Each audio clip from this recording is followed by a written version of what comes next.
If you want to be happy for an hour, take a nap. If you want to be happy for a whole day, go on a vacation. If you want to be happy for a whole month, get married. And if you want to be happy for a whole year, get an inheritance. But if you want to be happy for your whole life, for your whole lifetime, help someone.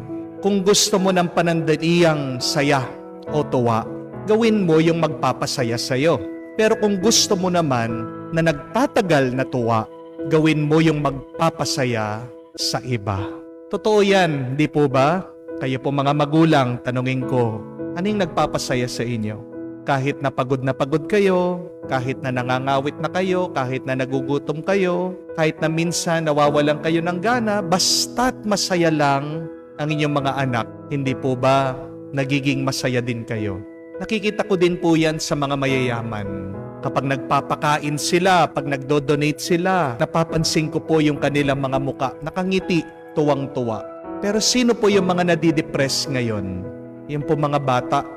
Yung mga bata ngayon, ang sarap na po ng buhay. Di po ba? Meron silang gadget, meron silang cellphone, hindi lumalabas sa kanilang mga bahay. Pero ayon po sa pag-aaral, karamihan sa mga bata ngayon depressed. Bakit? Nakatutok lang sa social media. Yung buong buhay nila umiikot sa games. Kasi nakafocus lang, papaloob sa sarili. Sino po yung mga pinakamasayang tao? Tingnan niyo po yung mga nagsaserve sa loob ng simbahan. Karamihan po sa mga tumutulong, naglilinis, nagsaserve, naglilingkod sa loob ng simbahan, hindi naman po mayayaman. Alam ko po, marami dyan, nahihirapan din sa buhay. Marami din po, napakaraming utang. Marami po, walang trabaho. Pero kung sino pa yung kapuspalad, kulang sa budget, kulang sa pera, sila pa po yung makikita nyo, napakasipag tumutulong sa simbahan at masaya silang naglilingkod. Bakit? Dahil tuwa nila yung pagbabahagi. Tuwa nila ang maglingkod sa Diyos. Amen? Why are you not happy? Maybe because you have become so selfish. Why are you not joyful? Maybe because you are not seeing God's blessing. Why are you not happy? Maybe because you are not grateful to the Lord. Bakit ang mga Pariseo, mga kaaway ng ating Panginoon, hindi rin masaya?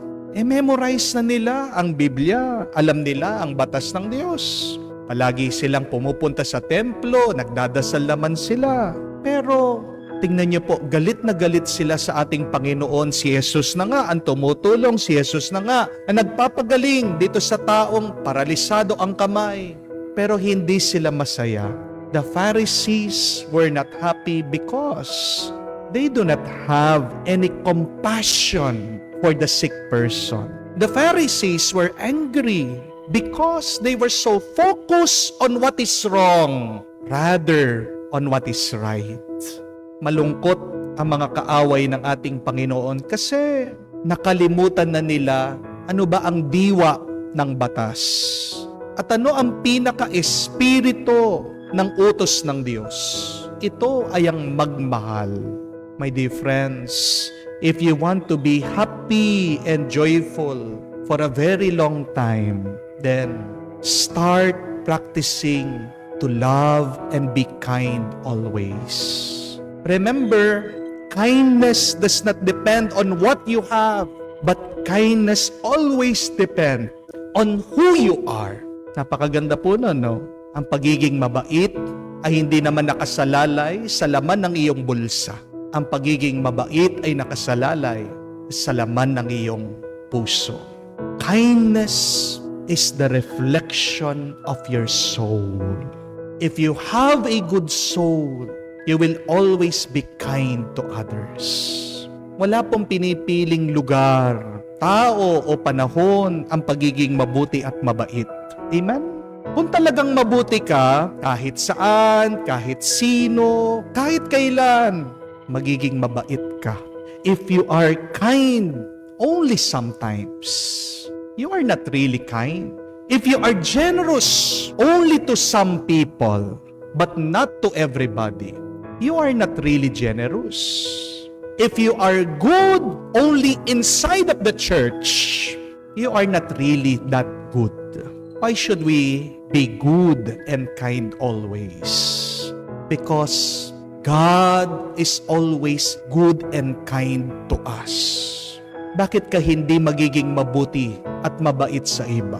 Ang Diyos, ang bait niya, ang buti niya sa iyo, kahit na hindi ka karapat-dapat sa kanyang kabutihan at sa kanyang grasya. Huwag mong ipagkakait ang iyong pagiging mabuti. Huwag mong ipagkakait ang pagiging mabait mo sa iba. Kasi ang Diyos, palagi siyang mabuti at mabait sa iyo. Amen? May mga tao pong ganyan. Gusto nila palagi kabig ng kabig. May mga taong ganyan. Gusto nila palagi sila lang ang nakikinabang. Pero matuto naman po tayo na magbigay ng grasya para makatanggap ka ng grasya. Di po ba, pag kayo ay umiigib ng tubig sa poso, pag walang lumalabas, ano pong gagawin nyo? Kumuha muna po kayo ng tubig, buhusan nyo yung poso. Ang tawag po dyan, pump priming. Magkakaroon lang ng tubig pag binigyan mo ng tubig yung poso. Ganyan din po sa buhay. Kung gustong mong makatanggap, marunong kang magbigay. Amen? Ang dami dyan, gustong magkaroon ng internet. Ayaw naman magbayad ng internet. Palagi nakikigamit sa internet ng iba. Kapatid, hindi ka magiging masaya kung puro na lang ikaw, ako. As John Maxwell beautifully said, the happiest people are not those who have the most, but the happiest people are those who serve the most. Ano ang sikreto ng isang masayang buhay na nagtatagal at nananatili? Magmahal ka, magbigay ka, at maglingkod ka. Amen? This is the secret of a long-lasting happiness in our life. Do not forget this. Love faithfully, give gratefully, and serve joyfully. Amen. Mag-ingat po kayo, mga kapatid. Kung palagi inyong iniisip ang inyong mga kasalanan, ang inyong mga pagkakamali, ang inyong mga pagkukulang. Kasi po, hindi galing sa Diyos yan. Basahin nyo man po ang Biblia. Palagi sinasabi ng Diyos sa atin, kalimutan nyo na ang inyong nakalipas. Di ba? Anong habili ni Jesus dun sa babaeng nagkamali? Umuwi ka. Sin no more. Huwag ka nang magkakamali muli. Nakasulat din sa banal na kasulatan na tayo'y lilinisin ng Panginoon pagka dumi-dumi man ang iyong budhi, ng iyong pagkatao. Pagkatapos kang dilinis ng Diyos, magiging mas maputi ka pa kesa sa niebe, kesa sa yelo. Kapag palagi niyo pong inaalala, iniisip ang iyong mga pagkakamali sa buhay, tandaan niyo po ito, galing sa demonyo yan. Galing sa masama yan. Ang gusto po kasi ng demonyo ay yung masira ang loob natin.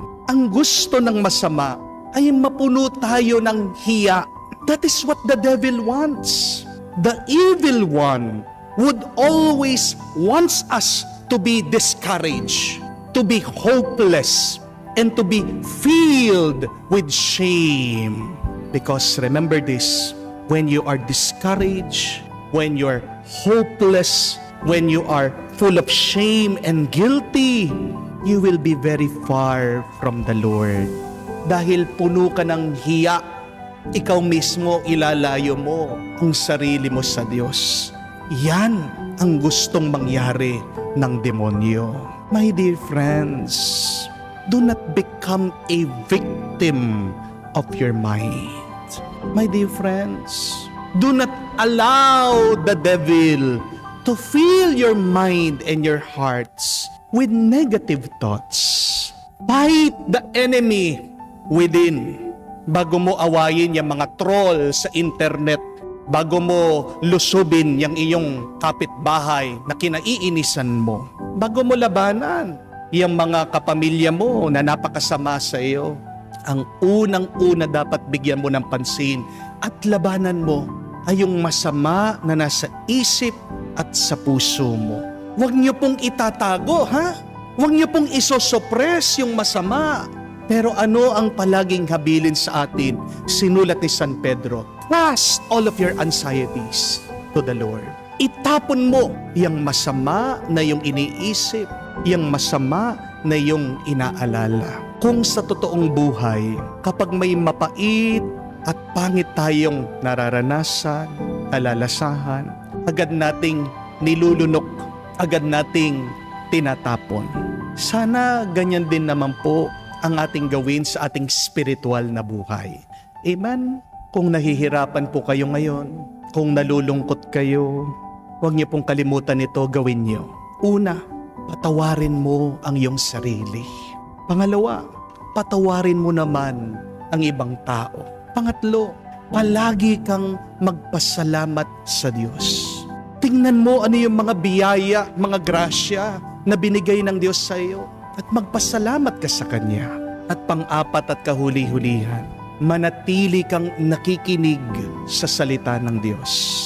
Dahil wala na pong ibang pinakamatamis, pinakamasarap na karanasan kung hindi ang marinig natin ang salita ng Diyos at manatili tayo sa Kanyang presensya.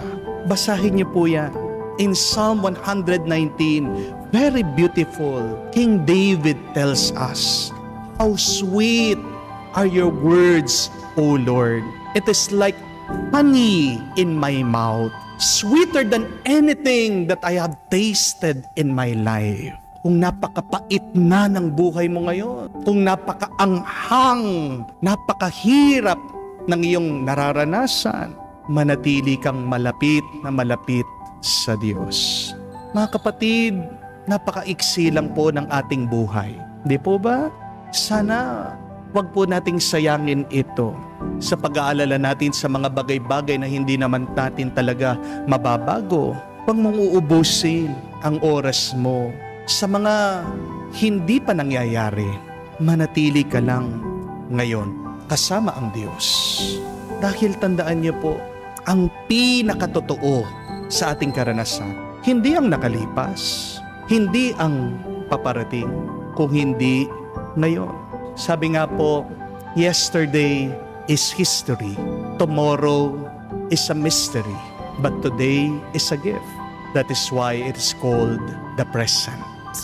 Kaya nga po mga kapatid, be present with Jesus. And Jesus, our God, will give us His presence, which is the source of our joy, which is the source of our peace, and which is the source of overflowing life. Amen.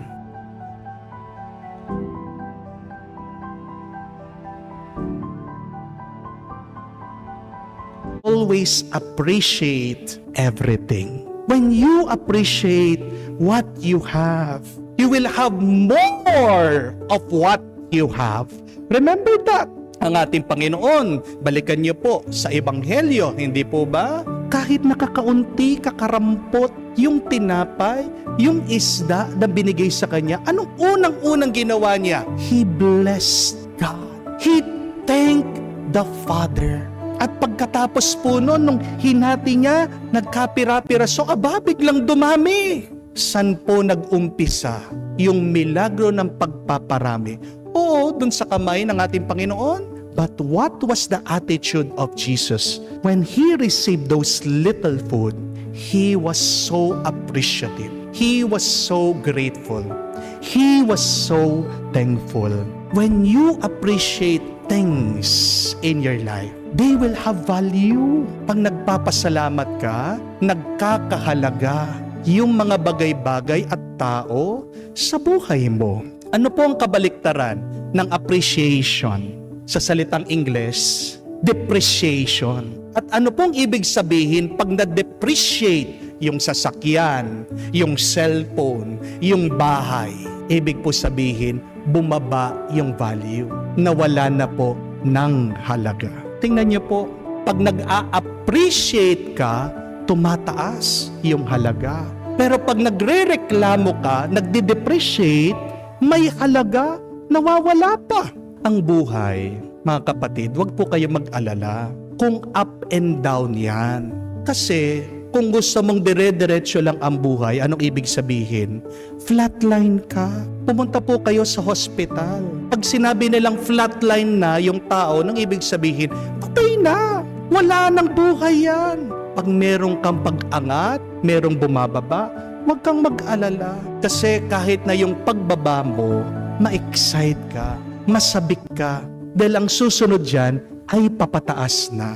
Hindi po ba kahit naman po gumamit ka ng pana, kung gusto mong malayo na makarating yung pana, anong kailangan mong gawin? Kailangan mo munang iunat. You have to turn it back. Kaya nga kahit na meron kayong mga setbacks sa inyong buhay, huwag kayong mapanghinaan ng loob.